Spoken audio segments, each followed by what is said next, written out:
Everyone, welcome back to the channel. आज मैं explain करूंगी एक supernatural horror south Korean movie को। ये बहुत ही अमेजिंग मूवी है और हाल ही में रिलीज हुई है। इसका नाम है एक्जुमा। इसकी IMDb रेटिंग है 7.1 आउट ऑफ 10 और रॉटेन टमेटोज में ये 93% फ्रेश है। तो चलिए एक्सप्लेनेशन शुरू करते हैं। मूवी की शुरुआत प्लेन से होती है। दो शमन को दिखाया जाता है। सीनियर का नाम होता है हारिम और जूनियर का नाम होता है बोंगिल। ये दोनों लॉस एंजलिस यानी कि LA जा रहे थे। उन लोगों को एक कोरियन अमेरिकन बिजनेसमैन ने बुलाया होता है, जो लोग बहुत साल पहले अपनी पूरी फैमिली लेके कोरिया से अमेरिका शिफ्ट हो चुके थे। इसका नाम होता है पार्क। वो दोनों हॉस्पिटल जाते हैं और पार्क का न्यूबॉर्न बेबी बहुत ही ज़्यादा बीमार था। कोई भी इलाज नहीं हो पा रहा था, इसीलिए उसने इन लोगों को बुलाया था। पार्क की बीवी ये सब अंधविश्वास में विश्वास नहीं करती थी, फिर भी बच्चे के लिए उसे मानना पड़ता है। हारिम और बोंगिल बच्चे के अराउंड कुछ रिचुअल करते हैं। फिर हारिम और बोंगिल पार्क से मिलने उसके घर जाते हैं। वो लोग बहुत ही ज्यादा रिच थे, लेकिन उनके घर में एक नेगेटिव वाइब थी। हारिम पार्क से कुछ डिटेल्स मांगती है उसके फैमिली के बारे में। पार्क बताता है जब भी उसके फैमिली में न्यूबॉर्न बेबी होती है, अगर वो बेबी बड़ा होता है तो उसे बहुत ही ज़्यादा प्रॉब्लम होती है। पार्क का बड़ा भाई भी दिमागी तौर से ठीक नहीं था और उसने मेंटल हॉस्पिटल में खुद की जान ले ली थी। हारिम बोलती है ये सब तुम्हारे ग्रैंडफादर की सोल करवा रही है, तुम लोगों पे उनका कर्ज है और अभी तुम्हें बताना पड़ेगा उनका कब्र कहाँ है। उन्हें कब्र से निकाल के कुछ किया जा सकता है।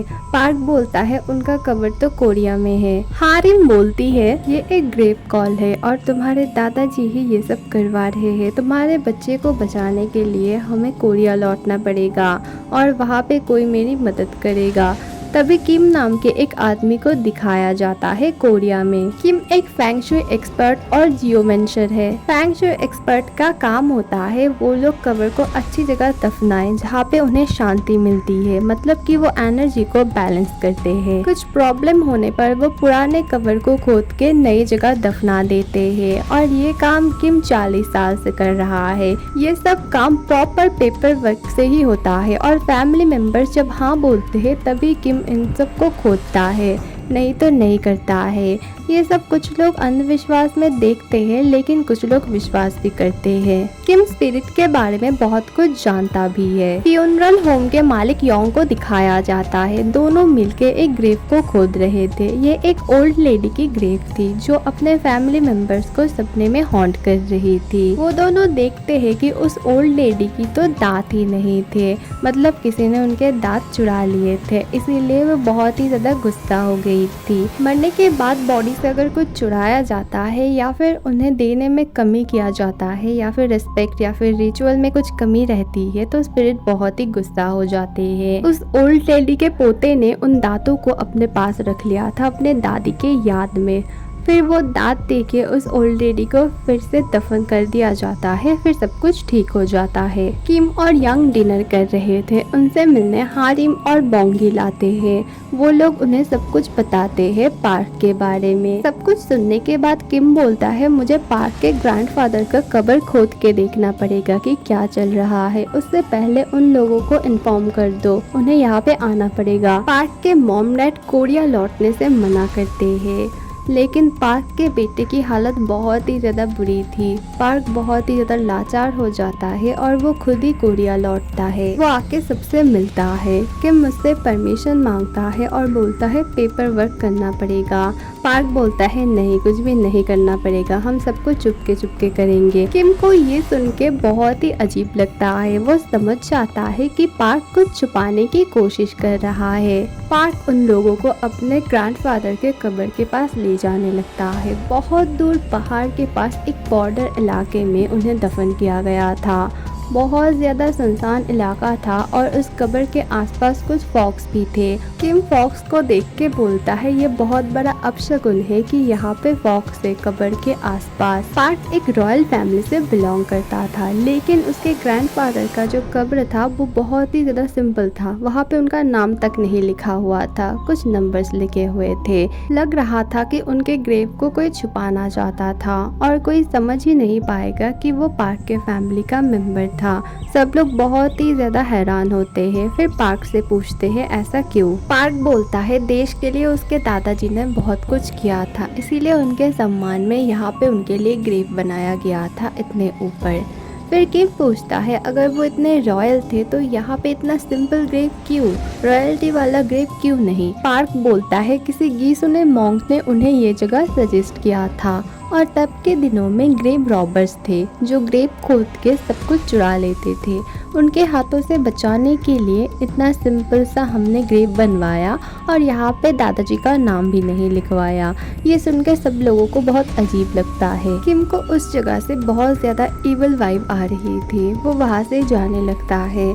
सब लोग पूछते हैं आप यहाँ से क्यों जा रहे हो। वो बोलता है यहाँ पे हमें काम नहीं करवाना चाहिए क्योंकि यहाँ पर अगर कुछ भी हम टच करेंगे तो हमारे जान को ही खतरा है। ये जगह बहुत बुरा है, यहाँ पे कोई भी ग्रेव होना ठीक नहीं है। बातें करते करते पार्क बहुत ही ज़्यादा इमोशनल हो जाता है। बोलता है मेरा बेटा बहुत जल्द मरने वाला होगा, मैं उसके लिए कुछ भी नहीं कर पा रहा हूँ। किम बोलता है मेरी भी एक बेटी है, उसकी बहुत जल्द शादी होने वाली है। किम बहुत ही ज़्यादा इमोशनल हो जाता है और वो डिसाइड करता है वो पार्क की हेल्प करेगा। हारिम बोलती है जब ग्रेव को खोदने का काम किया जाएगा तब वो एक रिचुअल करेगी ताकि उन सब लोगों को प्रोटेक्शन मिल पाए इविल स्पिरिट से। अगले दिन ग्रेव को खोदने का टाइम आता है। पार्क की बुआ और उनकी बेटी आती है।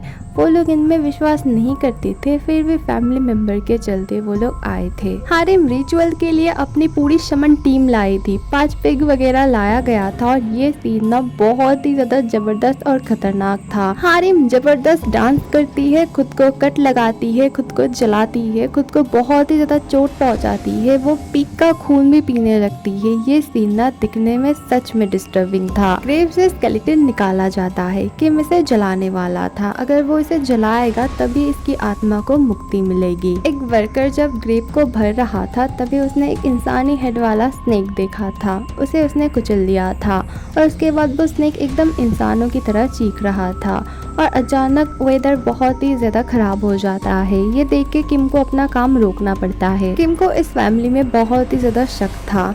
वो नीचे एक गांव में जाके गीसुने मॉन्क के बारे में पूछता है। वो लोग बोलते हैं पुराने मॉन्क का तो कुछ और ही नाम है, गीसुने नाम का कोई भी यहाँ पर नहीं था।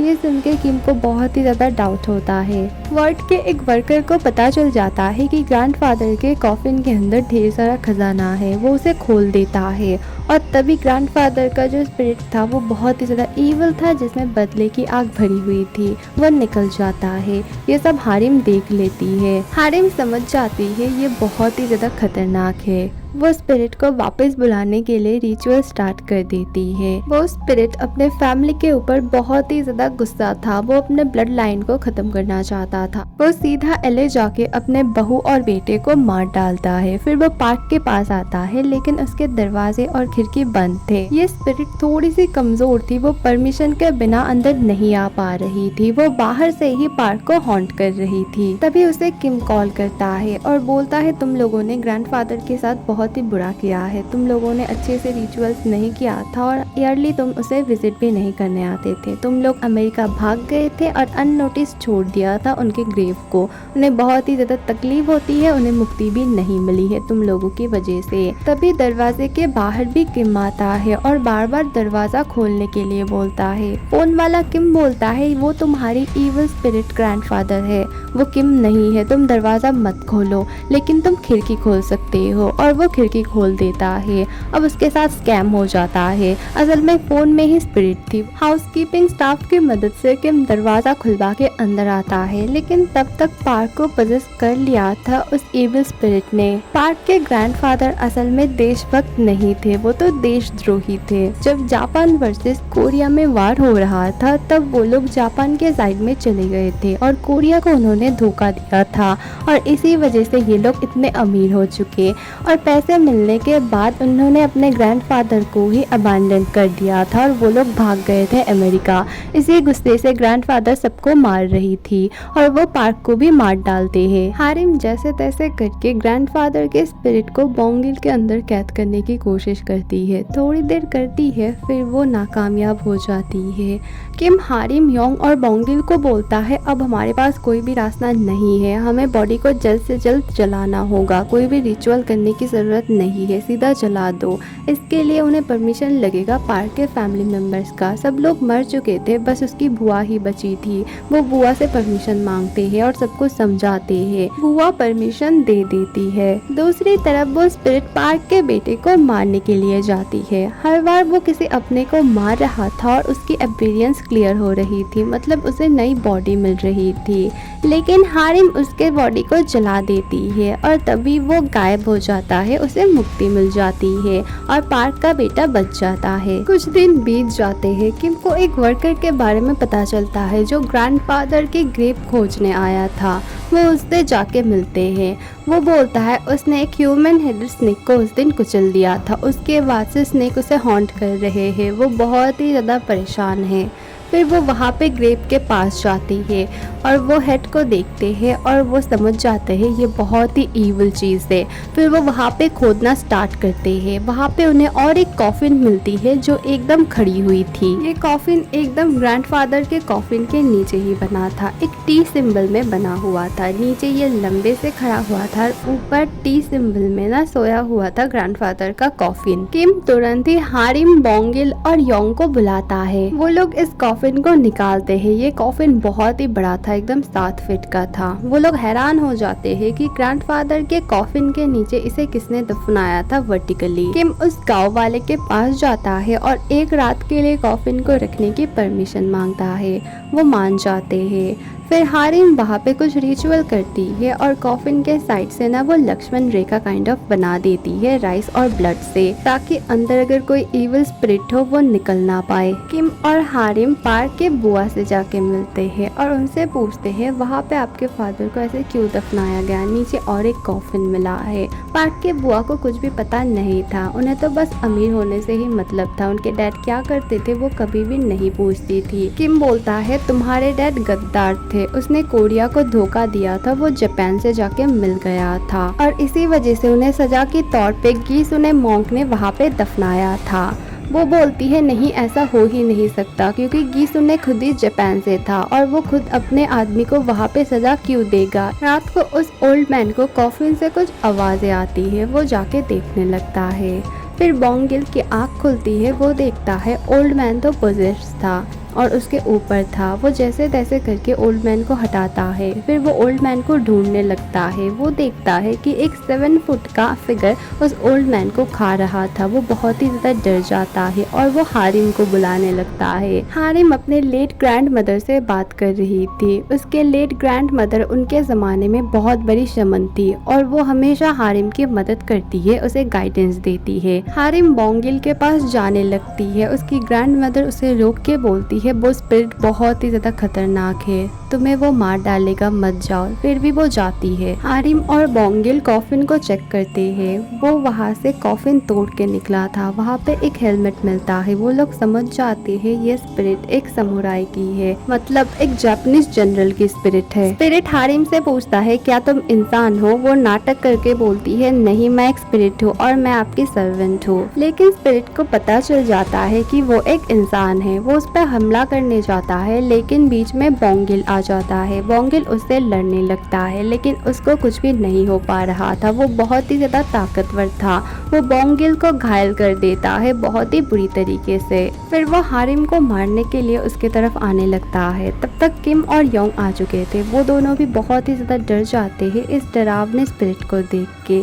लेकिन तब तक सुबह होने वाली थी तो वो आग के गोले में बदल के अपने कब्र में वापस चला जाता है। ये स्पिरिट बहुत ही ज्यादा शक्तिशाली था, लेकिन ये दिन में नहीं ही निकलता था। दिन में इसकी शक्तियाँ काम नहीं करती थी, बस ये रात में ही निकलता था। बोंगिल को हॉस्पिटल में एडमिट किया जाता है। उसकी हालत बहुत ही ज्यादा क्रिटिकल थी। सब लोग बहुत ही ज्यादा परेशान थे। हारिम को गिल्ट फील होता है। उसे लगता है कि उसी के वजह से बोंगिल के साथ ये सब हो रहा है और उसने उसे प्रोटेक्ट नहीं किया था।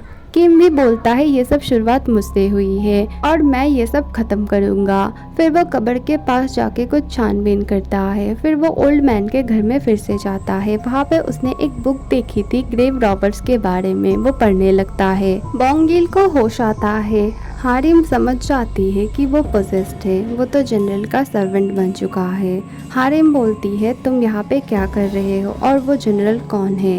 बोंगिल बोलता है मेरा मास्टर कुछ प्रोटेक्ट कर रहा है उस कब्र में। हारिम बोंगिल से पूछने लगती है क्या प्रोटेक्ट कर रहा है। पहले तो बोंगिल नहीं बोलता है, लेकिन बाद में वो सब कुछ बोल देता है। गीसुने जापानीज मॉन्क था और जो फॉक्स कब्र के आसपास थे ना, वो गीसुने और उनकी मॉन्क की टीम है जो प्रोटेक्ट करती थी उस ग्रेव को। जापान समझ गया था कि वो कोरिया को नहीं हरा पाएगा, इसलिए उसने दूसरा रास्ता चुना। वो गीसुने से कुछ पूजा पाठ करवा के कुछ मेटल रॉड्स को ना कोरिया में जगह जगह दफना रहा था, ताकि कोरिया की एनर्जी नष्ट हो जाए और वहाँ पे कुछ भी ठीक ठाक नहीं हो। ग्रेव रॉबर्ट्स कोई थीफ नहीं था। वो लोग बस मेटल रॉड को निकाल के उसे तबाह करते थे ताकि कोरिया की हालत फिर से ठीक हो जाए, लेकिन उन्हें कभी भी एक मेटल रॉड नहीं मिला और ये मेटल रॉड पार्क के ग्रैंडफादर के कवर के नीचे ही था।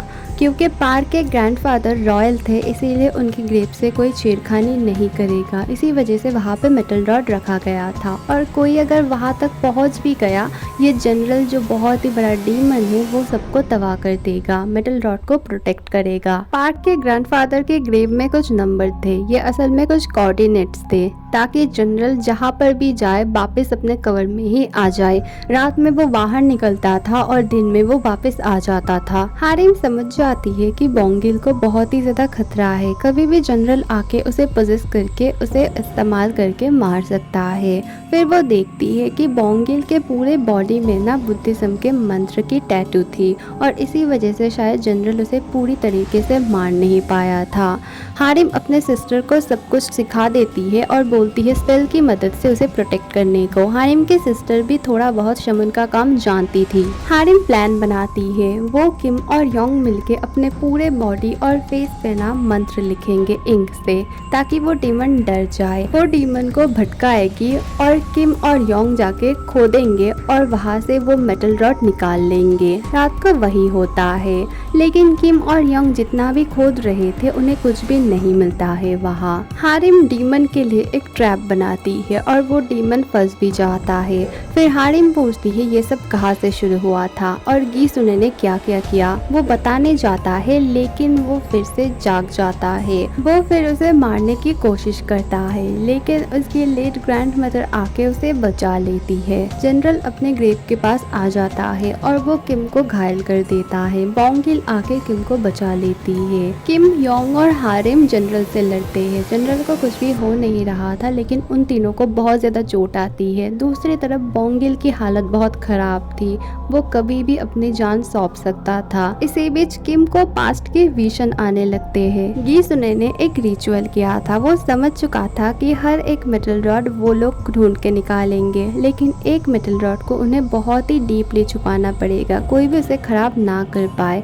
इसी वजह से कोरिया को डेवलपमेंट नहीं हो रहा था पूरी तरीके से। रिचुअल के लिए उन्होंने एक जनरल को चुना था जिसने 10,000 लोगों की हत्या की थी और एक कटाना भी लिया था जिससे 10,000 लोगों को मारा गया था। ये एक शस्त्र होता है। ये जनरल के गले में डाल के उसे स्टिच कर दिया गया था। जनरल को बहुत ही ज़्यादा तकलीफ हुई थी और जनरल के अंदर 10,000 स्पिरिट की ना डिमोनिक शक्ति कैद हो गई थी। मतलब कि ये जनरल खुद ही वो मेटालिक रॉड है। सारा सच जानने के बाद किम समझ जाता है उसे जनरल को खत्म करना होगा। वो एक लकड़ी में खून लगाता है और जनरल को स्टैब कर देता है। इससे जनरल खत्म हो जाता है। बोंगिल भी ठीक हो जाता है। किम को बहुत ज्यादा चोट लगी थी। बोंगिल थोड़ा बहुत ठीक था। वो चारों ही बहुत खुश थे क्योंकि उन्होंने कोरिया को बचा लिया था। कुछ दिन बाद किम की बेटी की शादी थी। हारिम, बोंगिल और योंग दूर से ही बहुत खुश होकर शादी को देख रहे थे। किम उन्हें उन्हें पास बुलाता है और हैप्पी एंडिंग के साथ मूवी को यहीं पे ख़त्म किया जाता है। मूवी बहुत ही ज़्यादा ज़बरदस्त थी। आपको मूवी कैसी लगी ज़रूर से बताना और अगली वीडियो बहुत जल्द आएगी। Thank you for watching. Bye.